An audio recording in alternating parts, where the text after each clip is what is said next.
Welcome. You tuned in to the Living in Rhythm podcast, where we wax philosophy and experience in the art and science of living in rhythm. I'm Sister Sunday, and I came here to let my soul shine. It's a lifestyle, you know what I'm saying?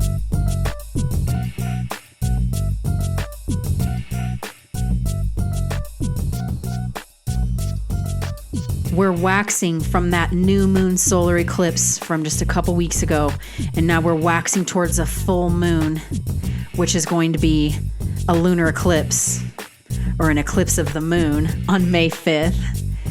And these are my favorite times of the year. These are the biggest full moons and new moons of the year. And so I want to talk about how we can maximize this energy of this eclipse energy to set our goals and set our sails into the future. And I want to talk about Taurus specifically, because we're at the 14th degree of Taurus, the middle phase of the middle of spring, if you're in the northern hemisphere. And so I want to talk about this fixed earth sign and how we can use the evolution of the zodiac to understand our sensory perceptions a little bit more, and how to really start to work these lessons that Taurus teaches us by really earthing or grounding and manifesting our sensory perceptions. I also want to talk about this full moon. The moon in Scorpio is always a really magical moon. It is said to be the Buddha moon, or the moon that Buddha was enlightened under, the full moon of Scorpio. And it's really special to me. So I want to talk about that polarity, this axis of love and power. This is our last eclipse of this axis. And before we move on to the Aries work for ourselves, the Aries empowerment work. And so this is really a powerful time for reclaiming our power, for working on self-empowerment, for really being able to look at those parts of ourselves that we've hidden or we've been sort of suppressing, with Pluto squaring the nodes and Saturn and Pisces. There's really so much astrology to talk about. But the big message here is reclaiming our power and working on this self-initiation, this crowning moment, this coronation of the self. So I want to talk about that, how we can get our ascension energy aligned, elevate ourselves, elevate the people that are around us, and really maximize this moment in time and space, because there'll never be another moment like this one. So let's take a moment to ground our energy, find our center, and tune in to the field. Take a nice deep inhale. And as you exhale, start to root your energy into the core center of this earth that we live on, wherever you are on the planet. Ground your energy, anchor yourself into the planet, into the place where you live, and start to feel the oppositional force of the energy that's rising up into the space, into the heavens above. And also start to feel into the space that surrounds you. You have the front, the back, the right and the left, the diagonals in between. And then that heartbeat in the center of it all, just really rooting into our heartbeat, feeling that center.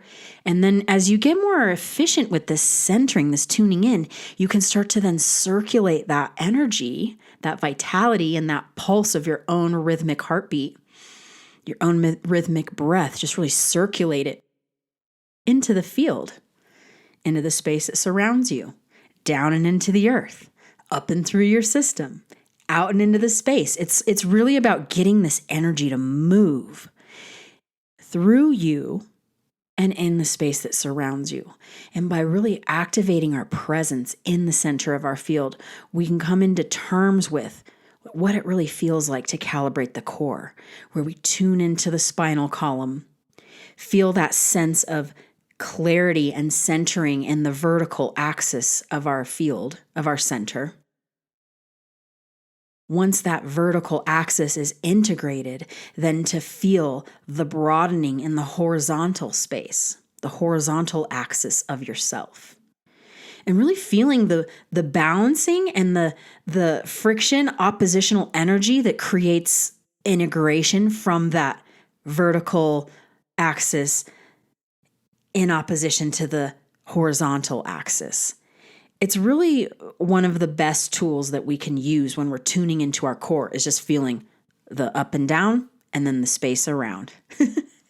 Because once you do that, again, as you start to circulate the energy, you're building strength in your nervous system. You're building strength in your aura. You're building strength in your magnetic field. You're actually starting to activate that core vitality of yourself and moving it into the space around you. This is what helps to magnetize the things that are meant to be for us, and then it repels the things that are not meant to be for us.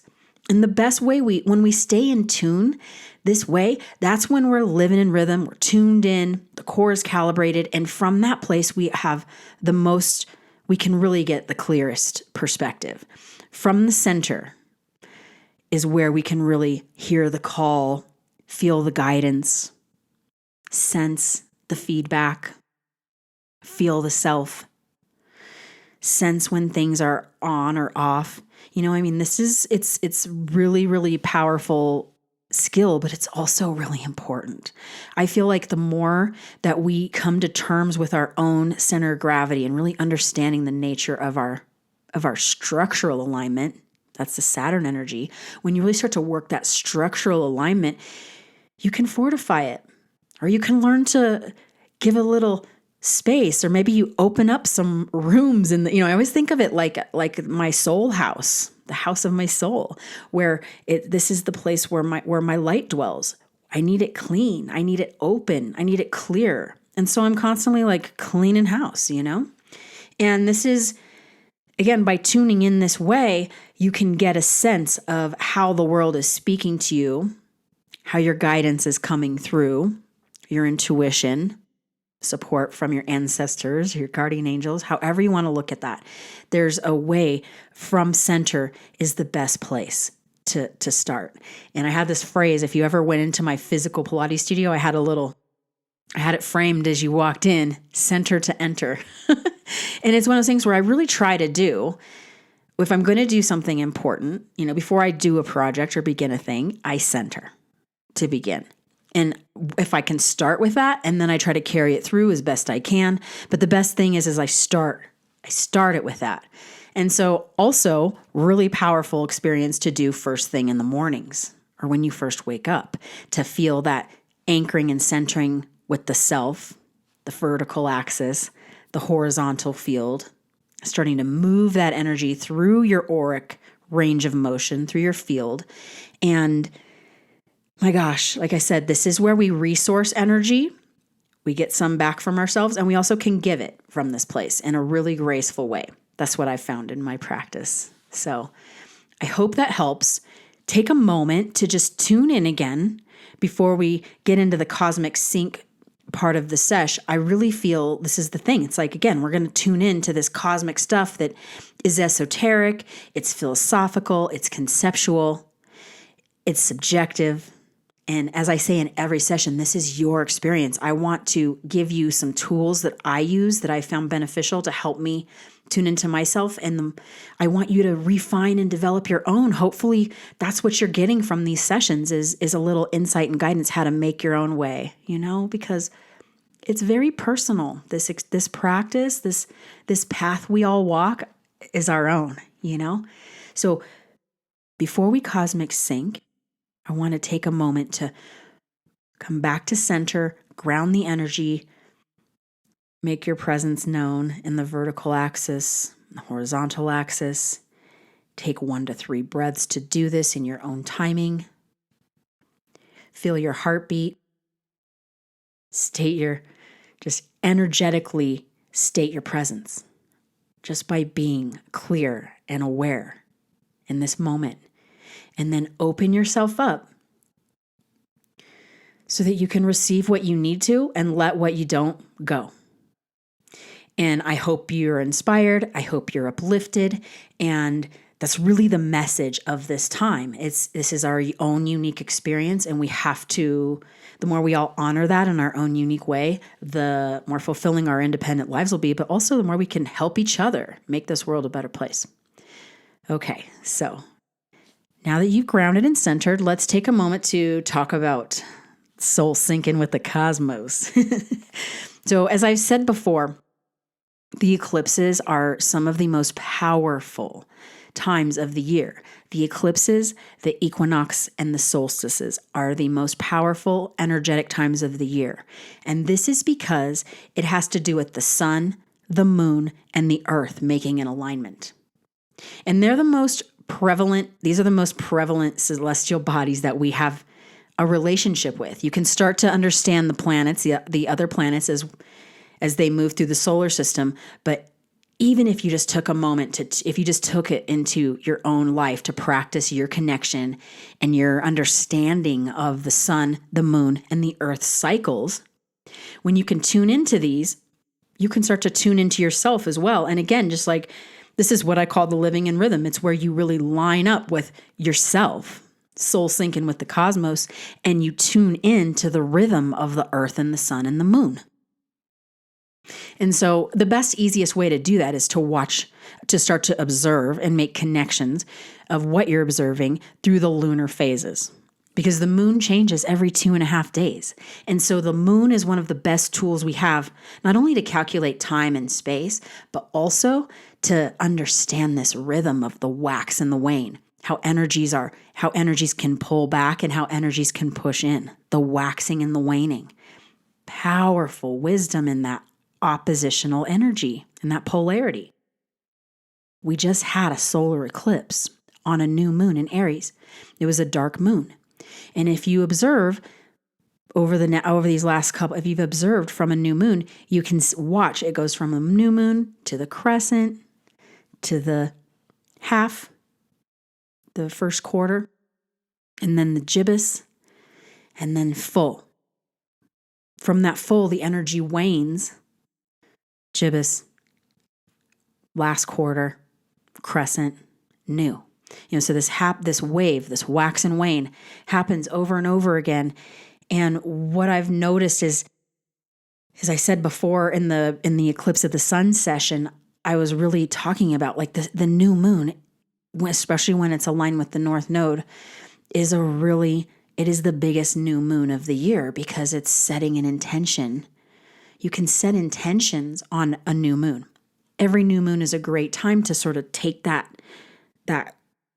calm moment where the tides are low and the light is dim with the moon, and you use that waxing energy to grow a goal or grow a vision or a prayer or an intention, and you can see it manifest as it grows through the full into the full moon.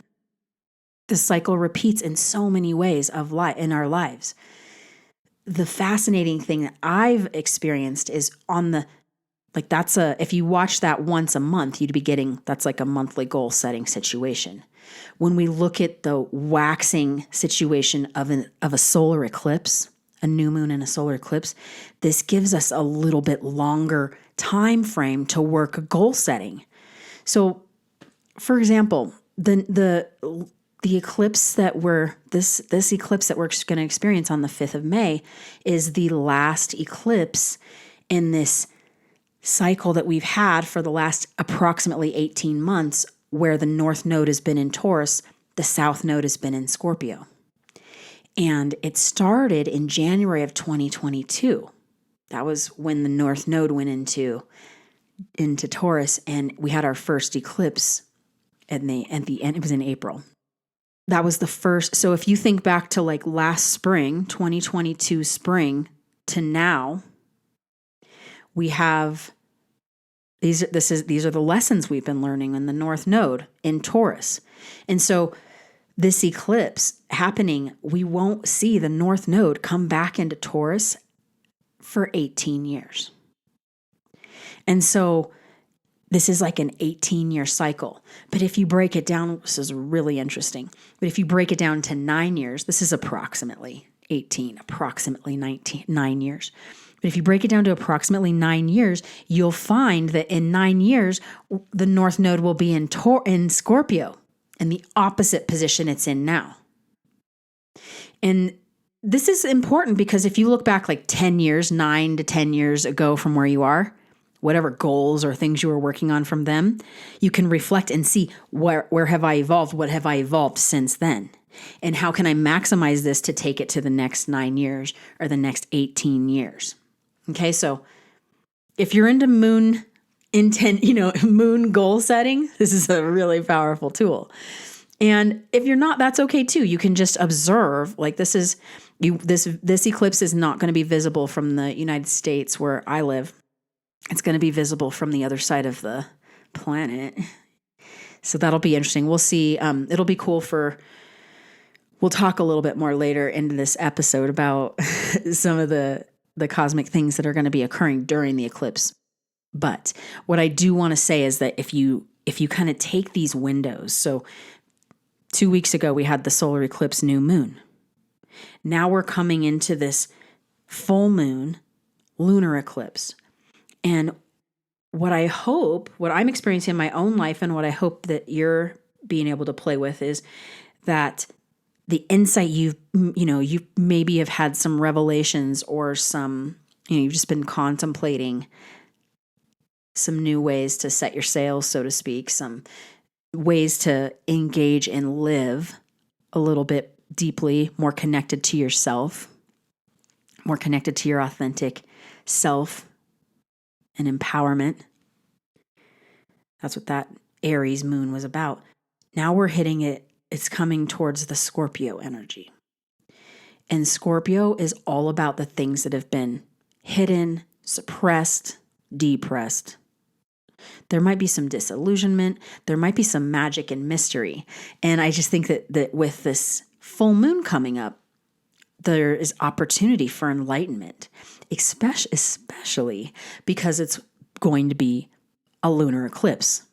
So with the South Node being in Scorpio and the moon being in Scorpio, this creates a really, really powerful surrendering and revealing. It's like a self-surrender, and it's a revealing of things that have been undercover, things that have been hidden. And it's going to take a lot of love, self-love, to reclaim our power by breaking down these, by really observing these things and allowing ourselves to grow from it. The Scorpio energy always reminds me of compost.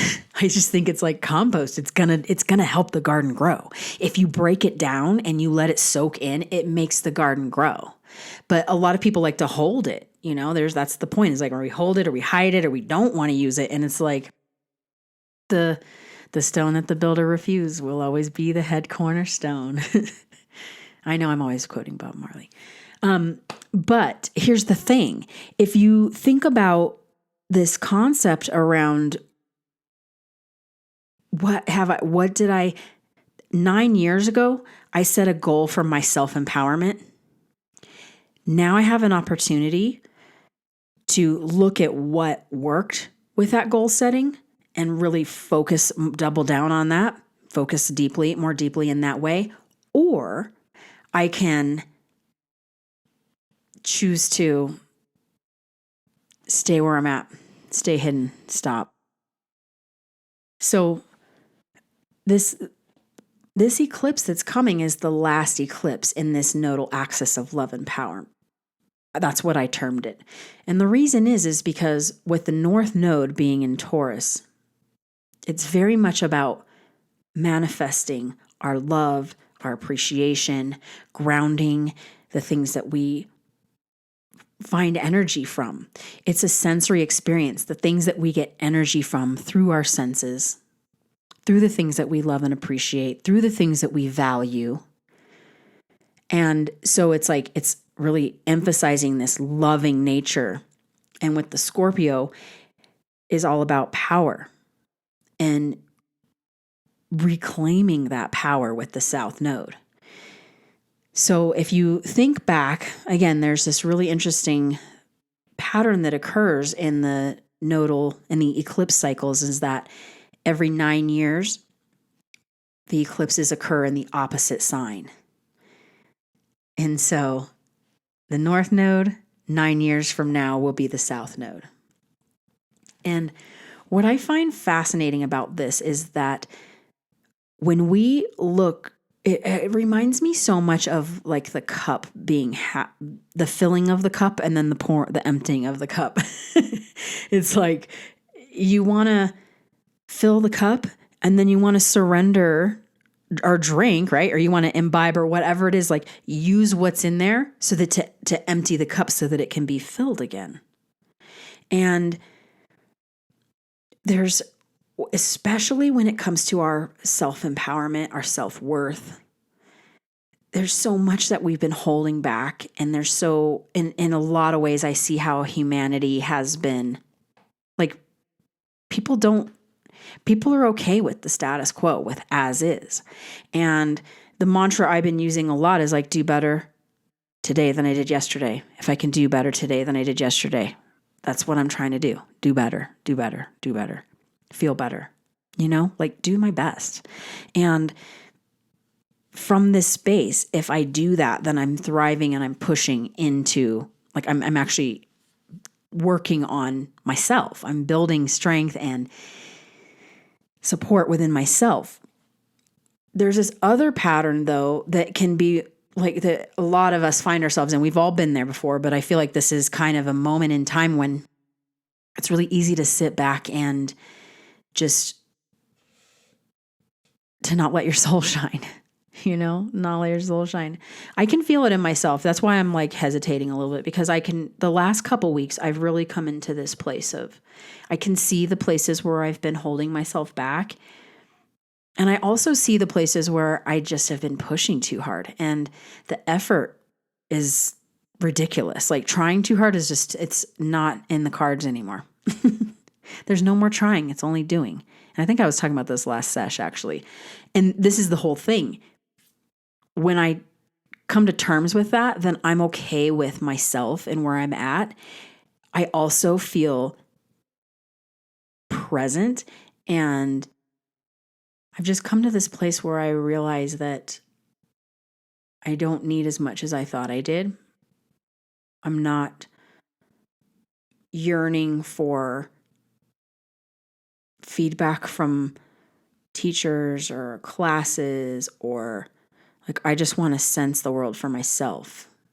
It's this, I'm not seeking out so much information from without myself.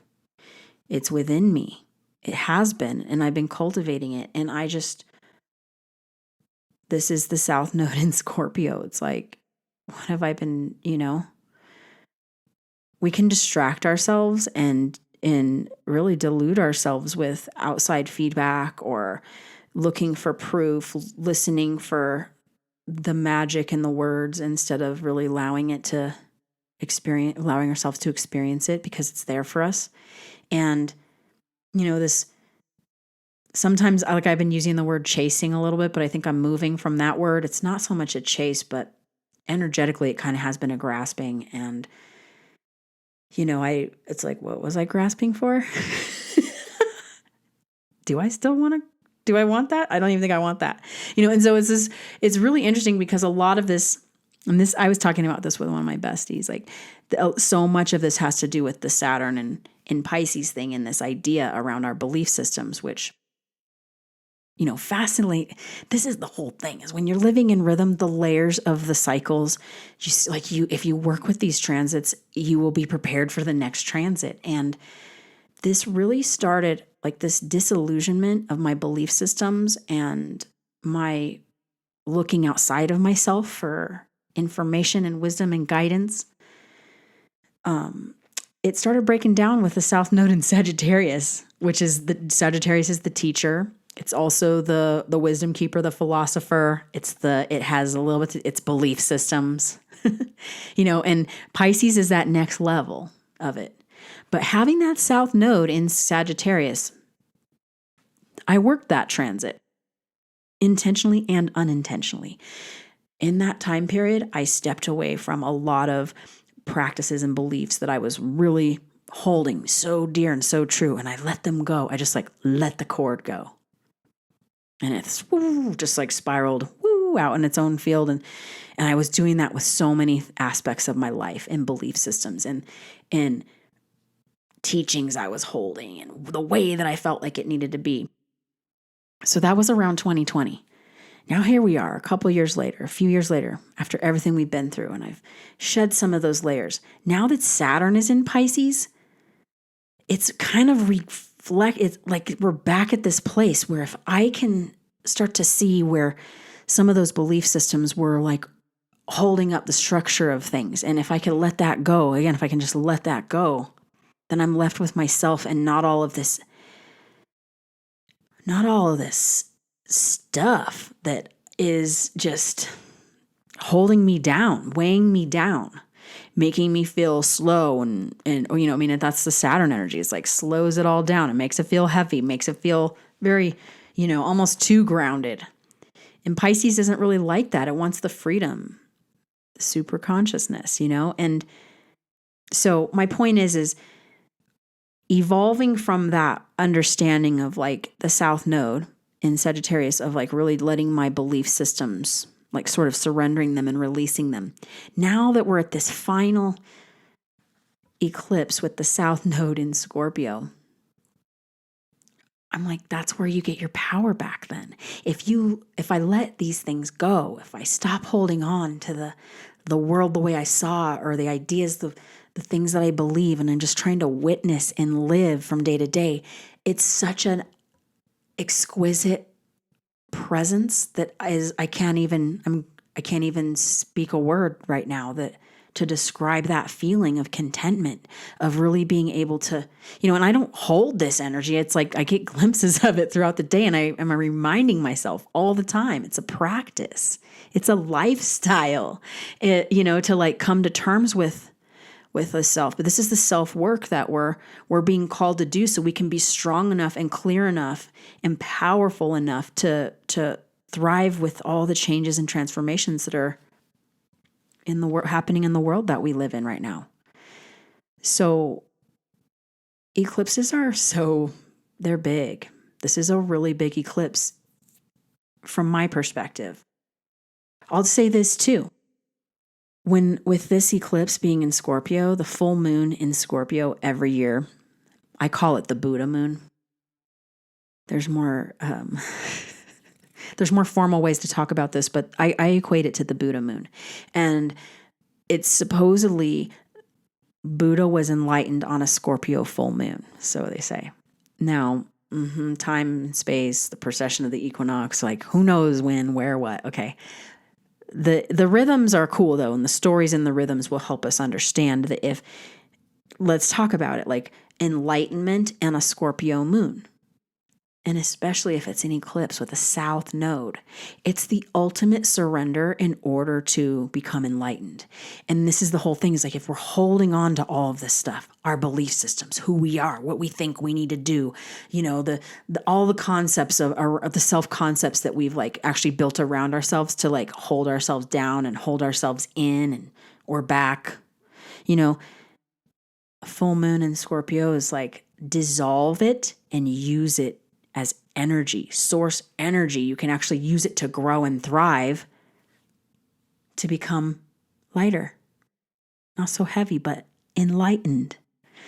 So a full moon in Scorpio is really, really powerful, but especially with that South Node.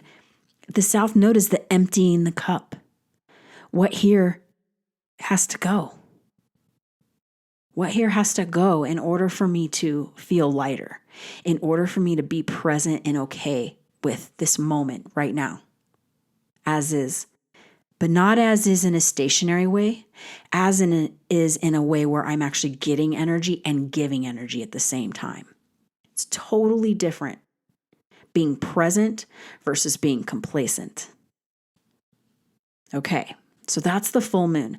Let's talk about the North Node and the Sun being in Taurus. Taurus is the middle. In the Northern Hemisphere, it represents the middle phase of the season of spring. And I love thinking about that because every time that we're in the middle phase of any season, it's a fixed sign.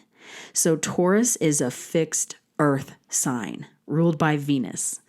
It's the bull. And I love it because bulls are going to do what they want. Bull in a china shop, stubborn bull. They're going to do what they want. And they also indulge in appreciation. That when there's something that they're appreciate, that the Taurus energy is very much about the celebration and the appreciation of the good things in life.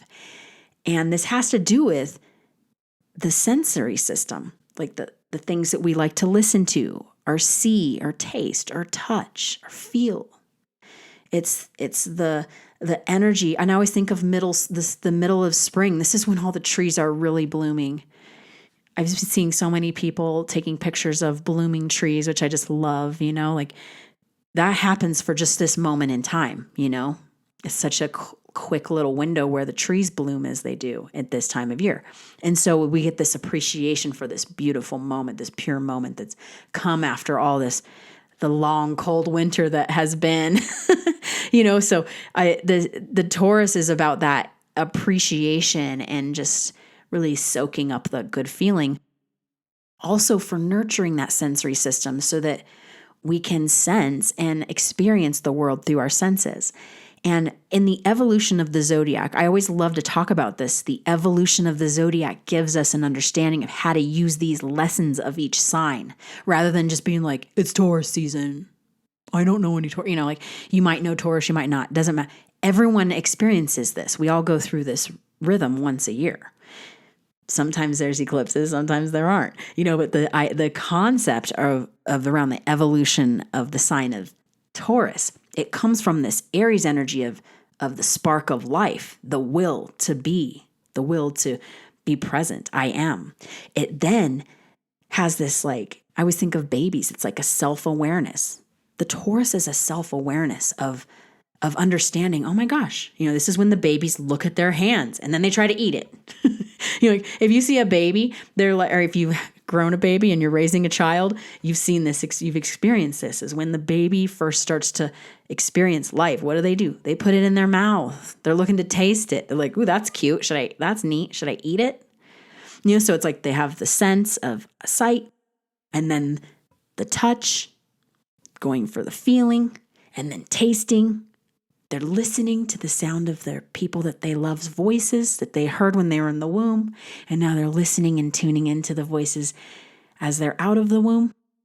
So you see how the evolution of the zodiac really is reflected in our human experience through life experience. And this tuning into our senses and understanding the world through our sensory system can give us so much information. That's where the energy of Gemini comes in later, but this is preparing us for that. And so I always reflect on this Taurus season of just I use my senses to then practice this earthing energy, or manifesting is one way I used to describe it, but it's a little bit even more basic than manifesting. We put so much energy into manifesting, but really earthing and grounding is like a presentness. And so it's just like that feeling of I'm having a third dimensional experience of this tangerine. So I'm having an experience with this song. I will do that with my senses. If I'm getting a vibe off of something through my senses, I kind of lean into it and see, what is this? Maybe I won't have a word or a clear understanding on how to move, but it's a start. Other times it's I lean into the sensory system and I know in my heart of hearts, in my center of gravity, I get insight and feedback, wisdom, guidance, clarity through accessing and practicing this earthing in my sensory system. So that's really in the middle degrees of Taurus, in the middle, we're smack dab in the middle of the spring. And, this is a time when people, the Beltane, May Day, this is the time when it's the exact opposite time of Halloween, where the veil is thin and the earth is and the things are falling back to the earth in order to replenish.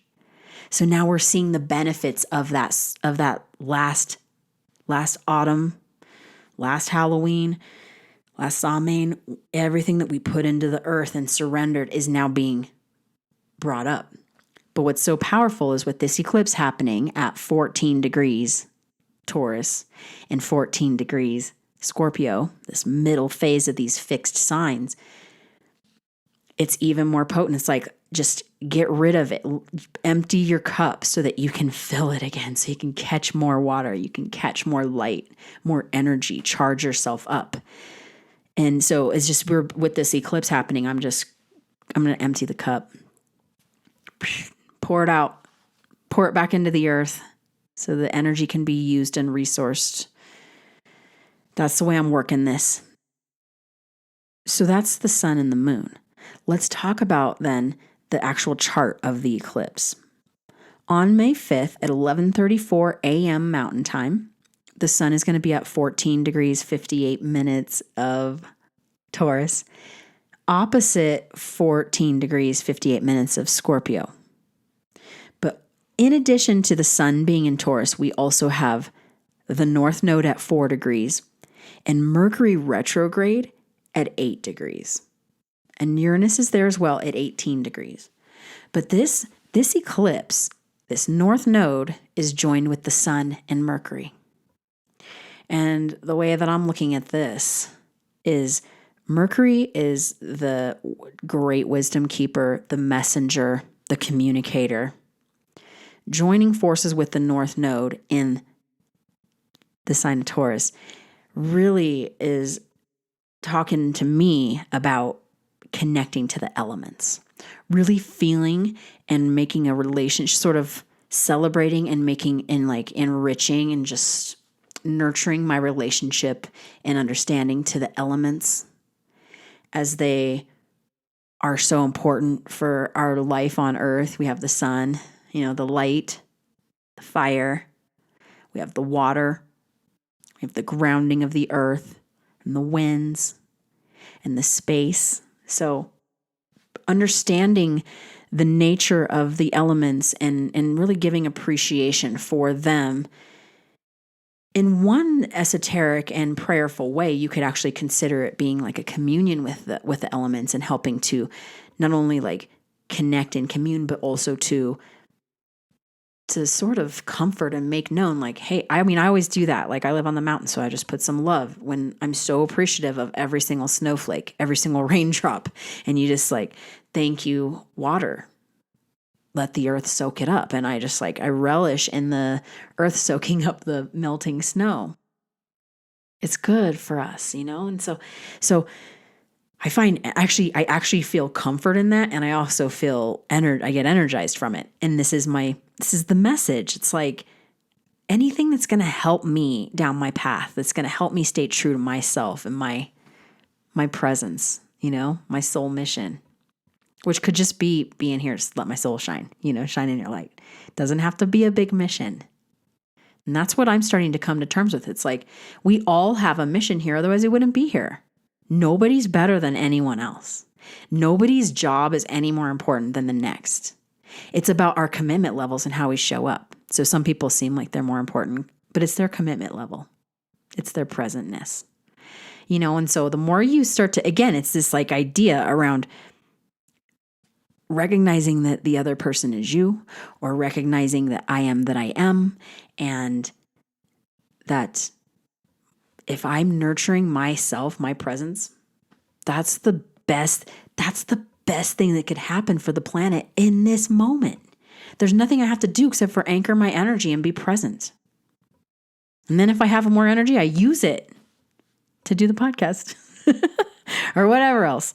There's all kinds of things, so we've got this, the Mercury and the North Node are really like, we're asking to come to a, it's interesting because Mercury retrograde gets such a bad rap.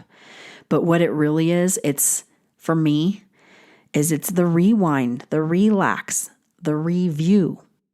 And it being with the North Node is like, again, it's this almost with it being, it's like empty the cup, review.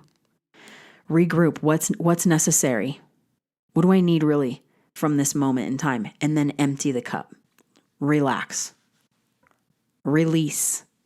Any RE word is a great word for any retrograde planet, but especially Mercury retrograde. And, the other thing I want to say about that too, that Mercury retrograde, is that it happens 3 to 4 times a year for 3 weeks at a time. It's no big deal, guys. Try to take the charge away from that. It's no big deal. I mean, things happen. Things can happen, but it's not. Mercury retrograde is nothing to fear or put so much, stress around, because it occurs too many times. It's sort of like if you freaked out every time there's a full moon, like you would be exhausted. It happens once a month, so the Mercury retrogrades happen once a season. So just recognize that. It's just the one time in that season when you get to reflect, regroup, rewind, rework, release, relax. Okay? So again, it's like, what can you let go of? There's just so much of letting go.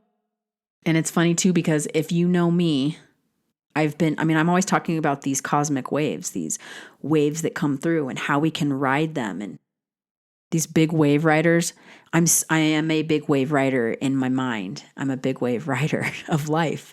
And that's the whole thing, is like, you got to get towed in a little bit. You got to hold on. And then you need to know when to let go of that rope so that you can catch the wave, and this is the time. It's like, when are you going to, this could be the wave of your life, like, or it just can be a really fun wave to catch, but like, you got to let go to ride it. So here we are with this deep surrendering of this South Node eclipse, working on reclaiming our power. Pluto, the solar transformation that occurs through Pluto, is still squaring those nodes as it was for the eclipse of the sun, but it's also retrograde now. And so the Pluto is preparing to go back into Capricorn, and it won't be there till June, but we won't be back at this 0 degrees Aquarius until next year, 2024. And so here we are in these final days of 0 degrees Pluto in Aquarius with this eclipse squaring the nodes. It'll be lightly squaring the nodes through next year. It's fascinating to me that Pluto is squaring the South Node in Scorpio specifically because Pluto rules Scorpio.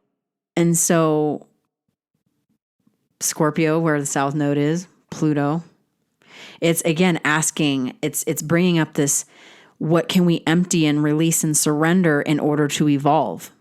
Pluto is all about the evolution of the soul, the transformation of the soul.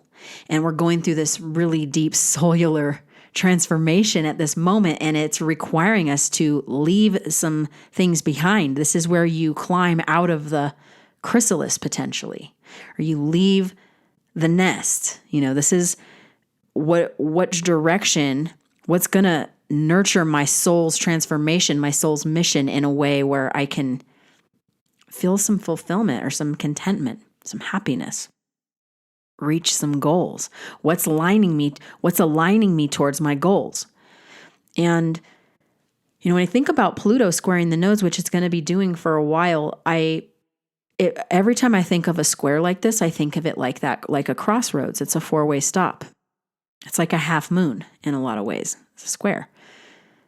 This particular one, again, is giving us an opportunity to reflect, regroup, rewind as Pluto is retrograde to like, what's my true soul mission? How do I align with my true soul mission? I was thinking that it's like that cellular transformation has a lot to do with self-empowerment, but this is also about soul empowerment.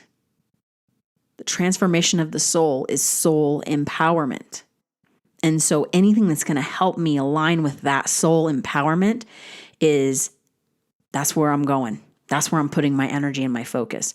And if at any point I'm confused or I'm wondering or I need to regroup, reflect, I ask myself, is this aligning me with my soul transformation, my soul empowerment? And, I think about it a lot like how I was talking about earlier with the vertical axis and the horizontal axis. By calibrating the core and tuning into my center of gravity, I can sense, again, the push, the pull, the guidance, where the energy could go and be distributed in order to create more balance, more openness, more presentness, more vitality and life force. Soul transformation on an energetic and on a physical level, third dimensional level. And that's what we're being asked to do with the Taurus and the 3D and the spirituality of the Scorpio energy. And then the cellular transformation of Pluto. Boom, so big. We want to play with this and experiment with our capacity to flex our power in the 3D. And that could just simply mean like tuning into ourselves. I mean, it can be a big mission, or it can be just like a day-to-day, like better than last hour, better than yesterday, better than last week, whatever it is, it's like we're working to elevate ourselves. And so by the Pluto and the Scorpio coming together again with this square, with this lunar eclipse, it's offering up an opportunity to have what has been hidden be revealed. And so look, tune in, feel and sense for the feedback, for the insight, the guidance around what has maybe been hidden, suppressed, depressed, and ways we can enlighten, uplift, elevate. That's what we want to do. On top of the Pluto squaring the nodes, with this full moon lunar eclipse, we also have Saturn trining. It's sextiling the north node, but it's trining, making a harmonic trine to Scorpio still. Also the moon as well. So this harmonic trine of water is offering, again, more insight into not only our belief systems and our outdated belief systems, but our disillusionment. The places where we've been it really is outdated belief systems, and how we can open our consciousness up to be more at peace. One, at peace with ourselves in the third dimension, or, at peace with ourselves and our sensory system, but also to that reclaiming our power. That's the Taurus Scorpio thing. But with the Pisces thing, it's to spiritualize. The Pluto actually has this individuating as well, because it's the Aquarius energy, really helps us to find our self, our uniqueness in the collective. And then the Pisces energy is like taking that to a whole next level of like spiritualizing, becoming more conscious. It also speaks to enlightenment. And again, it's this idea of like, what do we let go of? What do we uncover? What do we dig up and release and give up, set free or surrender? It's like this, I keep throwing, like you can't see me, but I'm throwing my hands up. It's just like, I let go of the rope. I let go of all of that I'm holding on to in order to find a lighter path, a more graceful way. Not to try so hard, not to effort so much, or to hold on, or to grasp, or to grab. It's like, I don't want to feel that energy anymore. It's not helpful for my evolution. And this full moon eclipse is really encouraging us all to do the same in our own unique way. You'll know what to do. When you tune into your center of gravity and you calibrate the core, the sensory system kicks in on a whole next level. The deeper you practice this, the guidance and the insight is there. It's there, and you only need yourself. You don't need anyone else. We have to start getting strong around our own inner guidance, our inner communication, being able to trust ourselves and to trust in source and life force. If you're here for a reason. So be yourself. And the final aspect of this eclipse that I wanted to talk about was the Venus. It's kind of interesting because it's not really making any relationship to the eclipse itself. I mean, it's slightly, but it's more, it seemed like when you see the chart, which I will put on the website, if you look at the chart, it's making it almost just pops off the chart. Venus squaring Neptune. And so Venus is in Gemini. Neptune is in Pisces, 27 degrees Venus in Gemini, 26 degrees Neptune in Pisces. Now I've said this before, but Venus and Neptune are very similar, and that Neptune is said to be a higher octave of Venus.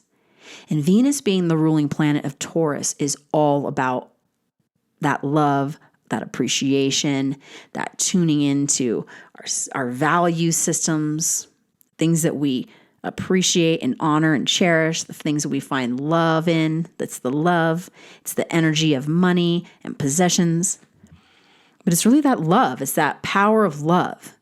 And the Neptune, squaring Neptune, which is the higher octave of that love, it's the unconditional love, the super consciousness, the super heights of love and all that it is. It's a crossroads. The squares are crossroads. It's a place where it's like, again, it's asking us, is there anything that I'm holding on to as far as like my values, belief systems, my values, my possessions, things that I love and appreciate? You know, it's like, it's that Sting quote. If you love someone, set them free. If you love something, set it free. Let it go. Empty your cup. Because the thing is we're really working on fixing, because there's so much fixed energy, but with this squaring energy, our values, our love, our consciousness, our dreams, our goals, there might be at a little bit of a friction or a crossroads right now. And that's because we're in this mode of operation of fixing our sight on enlightenment or on elevating our cellular transformation. And so as we let go of things, as we let go of our ideas, as we let go of some of these outdated belief systems, we get to rewrite them. We get to rewrite new scripts, see what's most important, see where we want to put our energy. It's like a clean slate.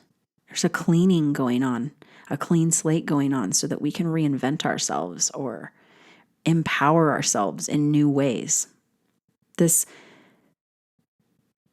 axis of love and power in relationship to all of the other transits that are going on, this axis of love and power over these last couple years has taught me really the art of listening. It's like true empowerment comes from like opening, like being neutral enough to receive energy. That's like real power. It's not the action of gaining power and grabbing power and, making funny faces. But it's just like, it's not that. It's not that. Empowerment is a presentness. You actually get more energy when you hold your vibe and you're steady and still. The stillness is where the power is. That's where we get the insight and the guidance. And that's how we can charge ourselves from that stillness, from that presentness. And so let's clean the slate and clear the vibes so that we can really tune in and hear this, hear the insight and the guidance that's specifically coming to us as individuals. We're going to individualize our capacity to let our soul shine. We want to find a little bit more freedom to let that light out, to elevate ourselves so that perhaps it could elevate the ones around us. We want to start to use that energy to just feel alive.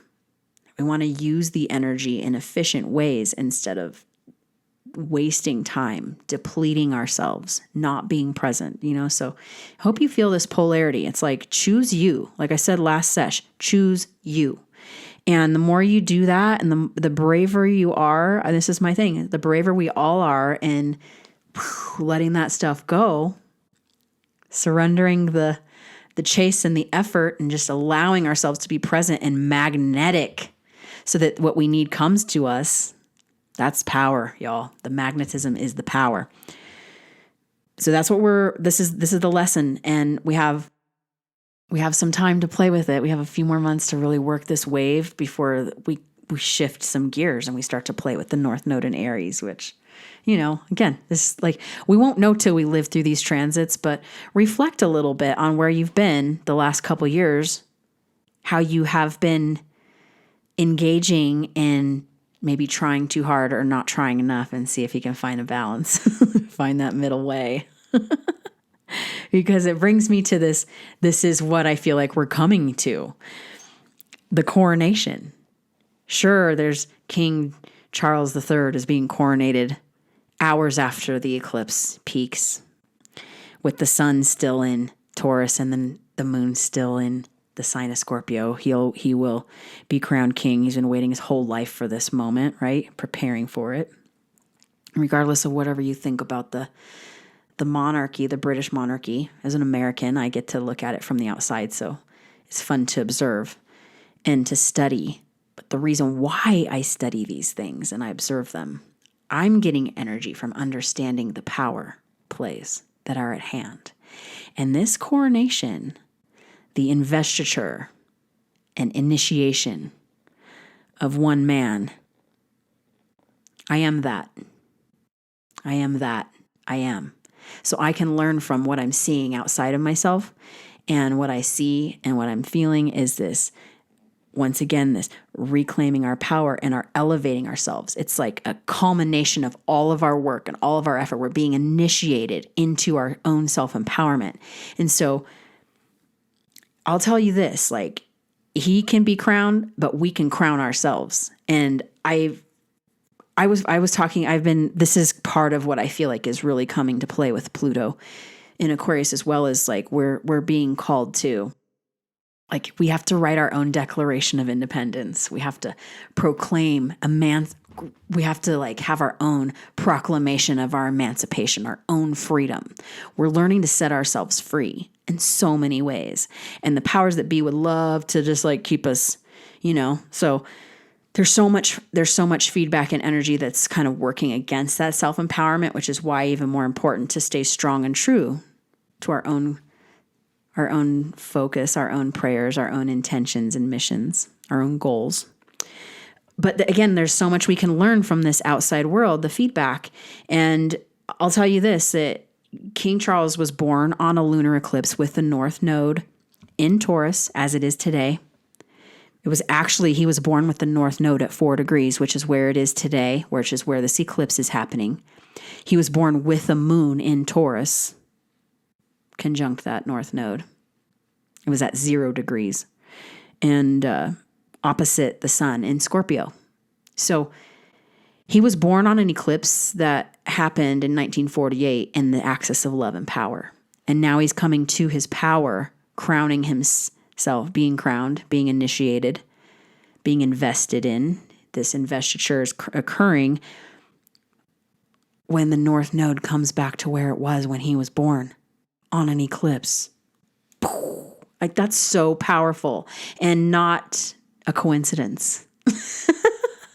And so whatever, we can read into all kinds of things. And I have a feeling I'm going to do a little side video for that. But basically, here's the point. We can learn from that.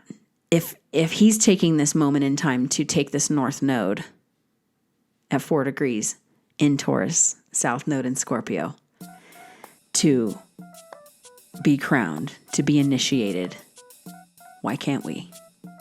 So that's the question, is how can I step up into my power, reclaim my power, initiate myself, crown myself, elevate myself, and in doing so, have enough love and compassion and energy to elevate those around me. Uplift yourself, then uplift someone else. So this is uplifting to me. I appreciate you listening. I appreciate you tuning in and tuning into yourself and these rhythms and finding your own path. I got so much love and support sending your way in your mission to elevate yourself so that you can let your soul shine. This is what I want for like all of us. Again, there's no one's better than anybody else in this world. We all might be, some of us are taking it more serious than others. And so it's up to you to see how much do you want to invest in this, right? Investiture. How much do you want to invest in yourself right now to let the efforts that all of your works, all of your efforts, the culmination of all your efforts in your works coming to this moment where you can take some power back, where you can crown yourself and reclaim your mission, reclaim your power, reclaim your soul power. So, happy full moon, Buddha moon. May you find some lightness in your heart so that you can reclaim some power and just stay in that path of enlightenment, of making yourself better than you were yesterday. Thanks for tuning in. I appreciate you. I'm definitely here for you. If you want to book a session, hit me up at livinginrhythm.com. And I just am so grateful for this opportunity to share some of my philosophies and my concepts and my practices with you. May they be of benefit. And yeah, just know I'm sending them out with love every single time. Blessings and love. All right, y'all. Peace.